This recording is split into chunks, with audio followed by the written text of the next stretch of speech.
আজিৰ সময়ত সকলো মানুহকে টকাৰ প্ৰয়োজন। টকা নহ'লে আজিৰ সময়ত একো নহয়।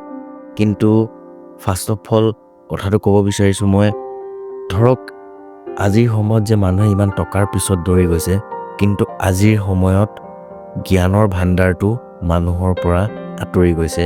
অকল টকাৰ পিছত মৌটো দৌৰি আছে। চাওক, যদি আপোনাৰ বা মোৰ লাইফত এজন ফটককৈ ভগৱান প্ৰকট হৈ গ'ল আৰু ভগৱানে আহি সুধিলে, তোক কি লাগে, তোক কি বিচাৰিছ তই, ক, মই তোক যি লাগে তাকেই দিম। আজিৰ সময়ৰ মানুহে 90% মানুহে ক'ব কি ভগৱান মোক অজস্ৰ টকা লাগে আৰু সেই টকাৰ পৰা মই এটা লাক্সাৰী লাইফ জীয়াব বিচাৰোঁ, সকলো কিনিব বিচাৰোঁ। কিন্তু আচল জ্ঞানটো হেৰুৱাই টকাৰ পিছত দৌৰিছে যে আজিৰ সময়ৰ মানুহে। যদি ভগৱানক টকাৰ ঠাইত যদি ভগৱানক যদি মানুহজনে কয় মোক ভগৱান অজস্ৰ জ্ঞান লাগে, তেতিয়া কি হ'ব? যদি মানুহজনে অজস্ৰ জ্ঞান লৈ সেই টকা ভগৱানে দিয়াতকৈ বেছি ঘটিব পাৰিব। সেয়েহে টকাতকৈ ডাঙৰ হয় মানুহৰ জ্ঞান।